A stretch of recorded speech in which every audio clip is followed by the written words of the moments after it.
যারা বলেন যে বাবার বাড়িতে মেয়েরা রাজকন্যা আর শ্বশুর বাড়িতে দাসী, শ্বশুর বাড়ির ভাতের অনেক দাম, কিসের উপর ভিত্তি করে বাবার বাড়িতে রাজকন্যা বলেন জানি না।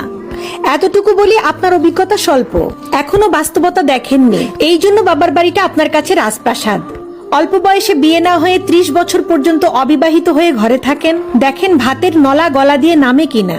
প্রতিবেশীর অল্প বয়সী মেয়েটা যখন বাচ্চা কোলে নিয়ে আপনার সামনে দিয়ে হাঁটে তখন কেমন অনুভূতি হয়?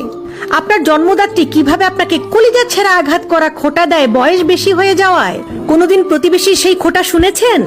ডিভোর্সি মেয়ের অবস্থা দেখবেন, জামাই বাড়িতে অশান্তি হোক সবাই বলবে চলে আসো, আমরা আছি। 2 দিন বাপের হোটেলে খেয়ে দেখেন, গলা টেনেও সেই ভাত নিতে পারবেন না। আপনি যে আদরের কন্যা, দেখেন আপনার কিং বাবা আর কুইন মা উঠতে বসতে কিভাবে খোঁটা দেয়। আর যদি ভাইয়ের হোটেলে খান, ওইটা ভাত মনে হবে না, বিষ মনে হবে। আর আপনি যদি কালো হন, আর কি বলবো, জন্মের পর থেকেই দেখবেন আপনার কোনো গুণ আর এই সমাজ দেখবে না। তাই আপনি যতই বলেন না কেন বাবার রাজকন্যা, আপনি আসলে কি তা এখনো জানেন না। সবকিছুরই একটা নির্দিষ্ট সময় পর্যন্ত মূল্য থাকে, হোক সেটা মানুষ কিংবা পণ্য। মেয়েদের যদি স্বামীর বাড়িতে সুখ না হয়, তাহলে বাপের বাড়িতেও সুখ নাই। বাপের বাড়িতে বিয়ের আগে মেয়েরা কিছু বছরের জন্য রাজকন্যা হয়ে থাকে, তারপর এদের দিকে কেউ ফিরেও তাকায় না। ব্যতিক্রম কিছু বলবো আজকে, আপনারা অবাক হবেন যে বিষ হজম করতে পারলে তারপরে সুখী হওয়া যাবে। ইয়েস, আপনি যদি সংসারে সুখী হতে চান, সত্যি সংসারে সুখী হতে চান এবং দীর্ঘদিন ধরে সাংসারিক সম্পর্কটা সামনে এগিয়ে নিয়ে যেতে চান, দাম্পত্য সম্পর্কটাকে এগিয়ে নিতে চান, তাহলে আপনাকে সত্যি সত্যি বিষকে হজম করতে শিখতে হবে। এই বিষ, যে বিষের কথা আপনি ভাবছেন তার চাইতেও বিষাক্ত। এই বিষ, বোতলের যে বিষ খেলেই আপনি মারা যান, তার চাইতেও যন্ত্রণাদায়ক। কারণ এই বিষ আপনি খাবেন, আপনি একটু অর্ধেক যন্ত্রণা ভোগ করবেন বা লম্বা সময় ধরে যন্ত্রণা ভোগ করবেন, কিন্তু আপনি মরবেন না, আবার আপনি সুখী হবেন। ব্যতিক্রম কথা না? আমি জানি আমার এই ভিডিও শোনার পরে অনেকেই আমার সাথে দ্বিমত পোষণ করবেন এবং কমেন্ট বক্সে বিভিন্ন ধরনের কমেন্ট করবেন, করুন, কিন্তু এটা সত্যি কথা। আপনাকে বিষ হজম করতে শিখতে হবে। বিষ মানে কথার বিষ, বিষ মানে অবহেলার বিষ, বিষ মানে অবজ্ঞার বিষ, বিষ মানে তীর্যক ভাবে তাকানোর বিষ, বিষ মানে অবিশ্বাসের বিষ। আপনি সংসারে দাম্পত্য জীবনে চলতি পথে অনেক ধরনের অভিজ্ঞতা অর্জন করবেন। আপনি যে রোমান্টিক সম্পর্কের প্রত্যাশায় দাম্পত্য জীবন শুরু করেছিলেন, দাম্পত্য জীবন আসলে ততটা রোমান্টিক নয়। এটা একটা অর্গানাইজেশন, এখানে আপনার সন্তান জন্মগ্রহণ করে। দাম্পত্য জীবনে 2 জন পার্টনারের অসংখ্য পার্সোনাল ইস্যু থাকে, পারিবারিক ইস্যু থাকে, আর্থিক ইস্যু থাকে, আবেগীয় ইস্যু থাকে, সামাজিক ইস্যু থাকে, বাচ্চা কাচ্চার ইস্যু থাকে।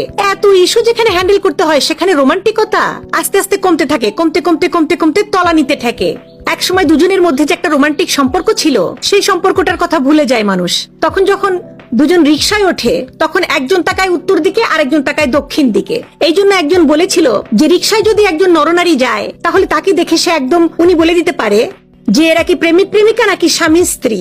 স্বামী স্ত্রী তো হওয়া দরকার ছিল প্রেমিক প্রেমিকা, কিন্তু সময়ের পরিক্রমায় এবং ব্যবহারিক কারণে, বিভিন্ন যন্ত্রণা ফেস করার কারণে একজন আরেকজনের মুখ দেখার অবস্থা থাকে না অনেকক্ষণ। সরি, আমি সবার কথা বলছি না, অনেকের কথা বলছি। এবং দাম্পত্য জীবনের যে কলহ, দাম্পত্য জীবনে যে সংকট, এটা অবশ্যম্ভাবী, এটা হবেই। কিন্তু বিষয়টা হচ্ছে আপনি এটাকে কিভাবে হ্যান্ডেল করছেন, আপনি এটাকে কিভাবে ম্যানেজ করছেন।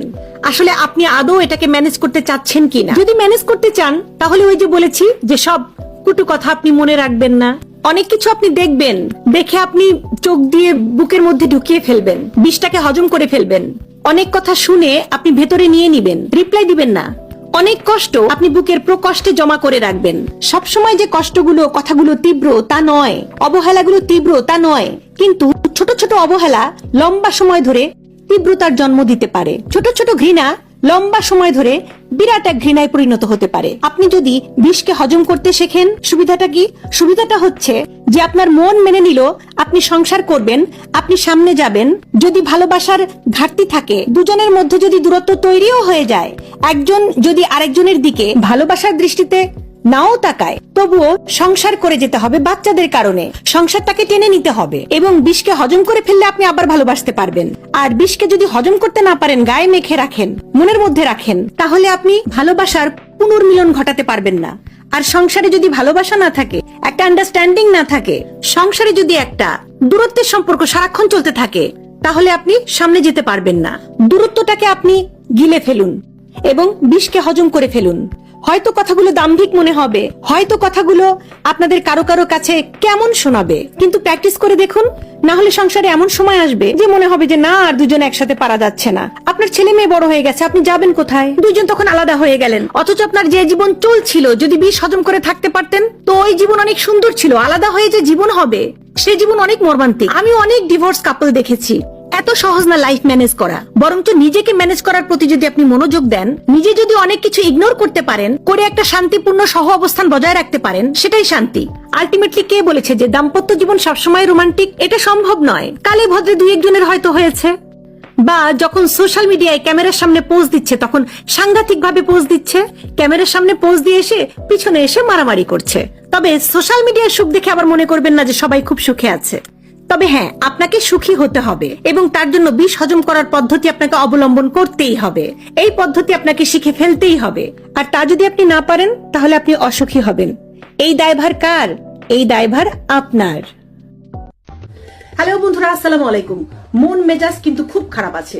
গিয়েছিলাম এক বিয়ের দাওয়াত খেতে। সেখানে যেয়ে দেখি আমার যারা পরিচিত আছে, আমার বান্ধবী হোক বা আমার হাজবেন্ডেরও যারা পরিচিত আছে, তার বন্ধু বান্ধব আছে, সবার বউরা এসেছিল বিয়ে খেতে। সবার গায়ে দেখি অনেক সুন্দর সুন্দর গহনা এবং সব স্বর্ণের গহনা। আমার হাজবেন্ডকে আমি যখনই স্বর্ণের গহনার কথা বলি, সে আমাকে গহনা বানিয়ে দেয় না। তো বিয়ে টিয়ে খেয়ে এসে হাজবেন্ডকে বললাম যে দেখো তো, সবাই সবার বউকে কত সুন্দর গহনা বানিয়ে দিয়েছে, তুমি আমাকে গহনা বানিয়ে কেন দাও না? আমি যখন কোনো অনুষ্ঠানে যাই, আত্মীয় স্বজনের বাসায় যাই, তখন সবাই যখন গহনা পরে, আমার সবার সামনে আমার লজ্জা লাগে, শরম লাগে যে আমার হাজবেন্ড আমাকে একটু গহনাও বানিয়ে দেয় না, আমার গহনা নাই।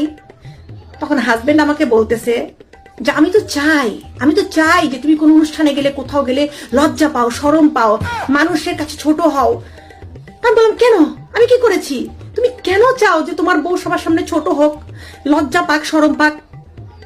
তখন হাজবেন্ড বলতেছে যে আরে পাগলি, লজ্জা শরমই তো হচ্ছে মেয়েদের আসল গহনা।